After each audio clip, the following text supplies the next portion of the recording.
15th and 16th century exploration? I think so. Let's take a deeper look at this. The first explorer on our list is Prince Henry. Prince Henry, also known as Henry the Navigator, was a Portuguese explorer who was trying to acquire new land for Portugal and help spread Christianity. He was the very first to start the exploration race whenever he went to the coast of Africa, also spreading the new slave trade idea. The second explorer was Christopher Columbus. Christopher Columbus was an Italian navigator who went to Queen Isabella and King Ferdinand of Spain to finance his trip to Asia.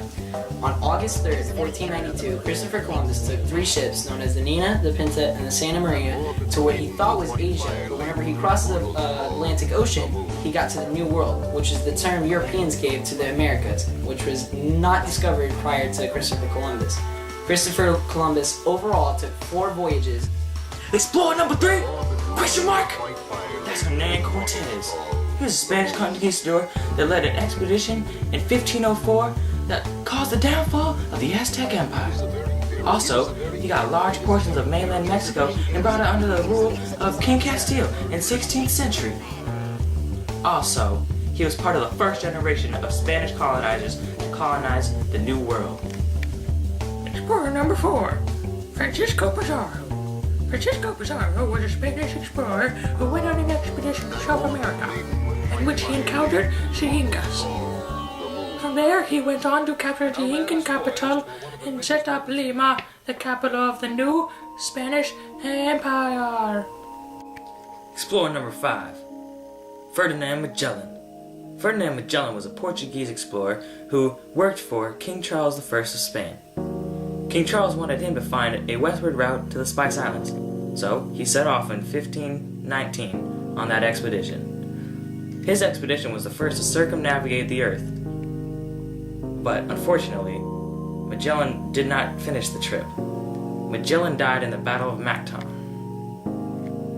All these explorers have one thing in common. They were under the same motivation of gold, glory, and God. This Italian phrase was given to explorers because of the search for gold, the extension of Christianity, and glory of finding a new world. That's all. Wait, what about the important ideas?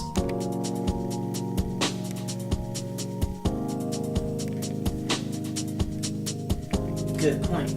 Who could forget inflation? Inflation, which means whenever the value of money goes way down and the price of goods goes way up.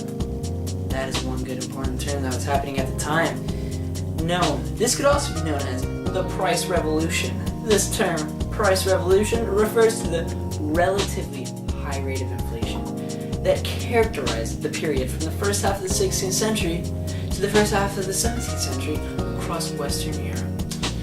Man, and we could also forget about the commercial revolution.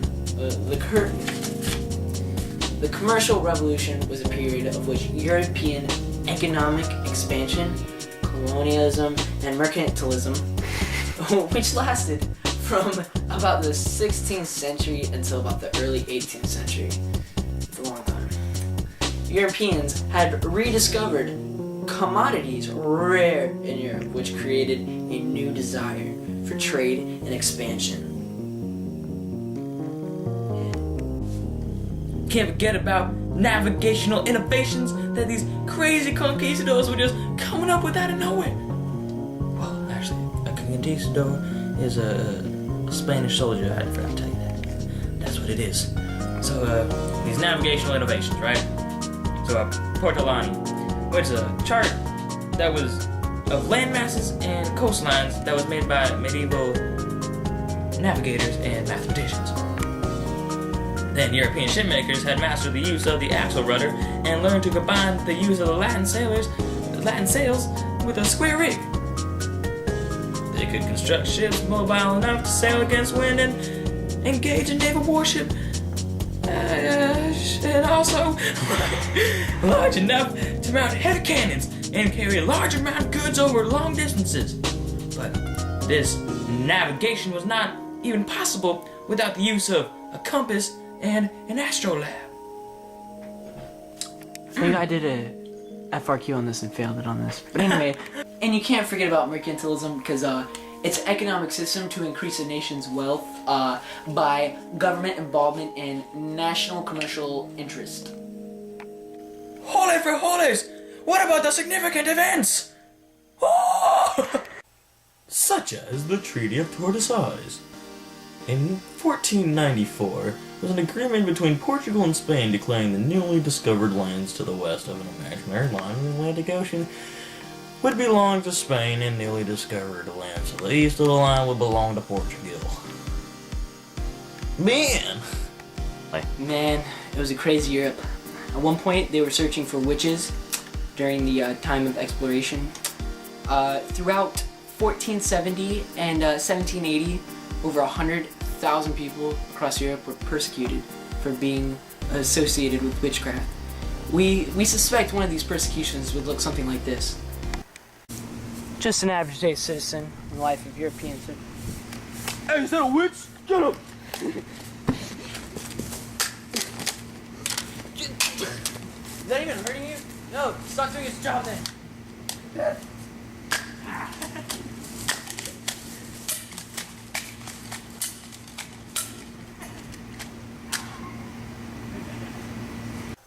Old imperialism, a European policy of conquest that occurs in the 15th to 18th century in Africa, India, and America, and parts of Asia. The motives were the same for most areas: the establishment of lucrative trade routes. Various European countries dominated these trade routes at one time or another, and same countries, such as Great Britain and Spain, came to dominate entire countries. Also, I must say that witch hunts are not fun. Witches get stitches. That's all I gotta say. Throughout the entire exploration, trade was very predominant, such as in the Columbian Exchange. The Columbian Exchange can be defined as the exchange of plants, animals, diseases, and technologies between Americas and the rest of the world following Columbus's voyages. Throughout this, through other parts of the world, though, something known as asiento also occurred. In Spanish history, asiento meant the permission from Spain to Britain to send enslaved African slaves to Spain's American colonies.